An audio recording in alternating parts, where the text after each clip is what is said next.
Sports Connection, sponsored by Sterling Chiropractic.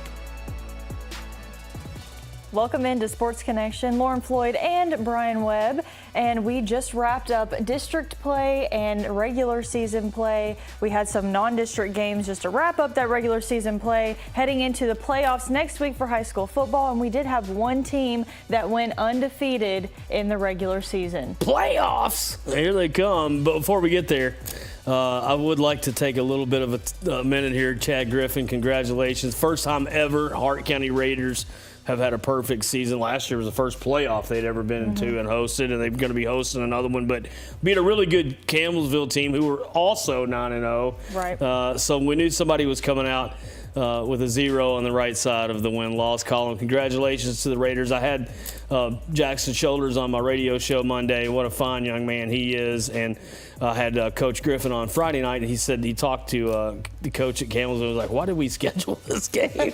I know, it ended up coming the battle of the undefeated teams, and Hart County came out on top. So congratulations to them, 10-0 in the regular season heading into the playoffs. Now to our games.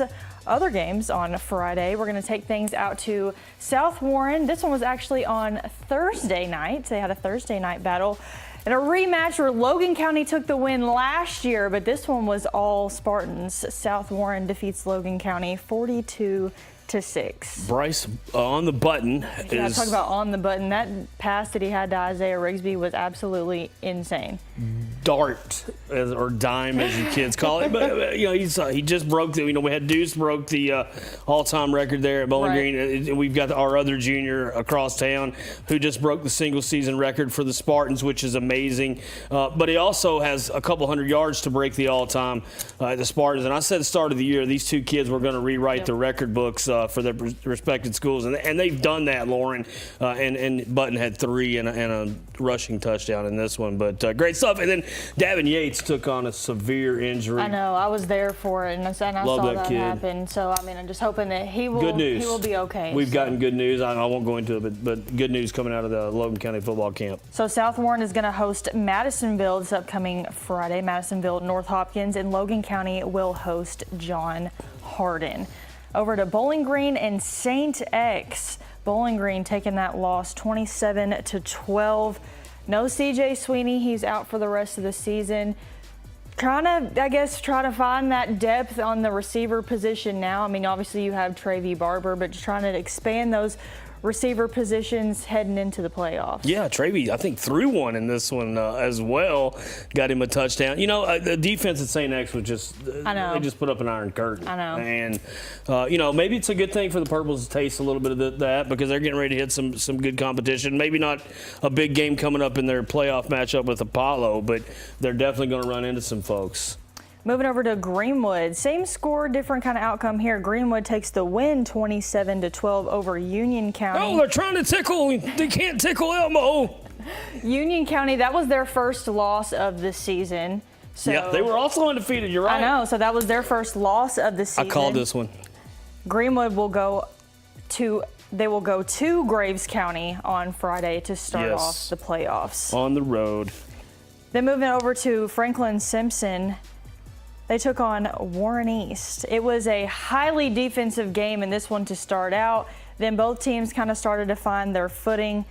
The Wildcats taking the win 24-14. Well, I will say this, with no Great Dane back there, you got to give it to East going down there and putting up some numbers against one heck of a football team in the Wildcats. He's gone! But, man, I tell you what, and I don't know for sure, but I believe they'll have Dane back, and they go Franklin Simpson hosts Hancock County. Yes. East will go to Nelson County. That's it. That's what I was looking for. Thank you. Then we had Barron County at ACS. ACS took the win 28-14. This was also a very great win. Highly defensive matchup at the beginning of the game. Yeah, this one was like 6-0. I know. So ACS, they will travel to Bardstown to start off the playoffs, and Barron County will host McCracken County. I think the Patriots have a good chance of beating the Bardstown team this year. I hope so. And then we're going to move to our final game. It was Butler County hosting Ohio County. Butler County taking a win 24-16. That was their second win of the season. So they are going to end their 2023 season 2-8. Paducah Tillman also undefeated. I know, that's wild, isn't it? And watch out. They're such a good team. Watch out. They can do it all. I mean, Jack James, incredible quarterback. And then they've got a running game and a passing game and a lot of game. So we're going to take things over to the basketball court whenever we come back right here on Sports Connection.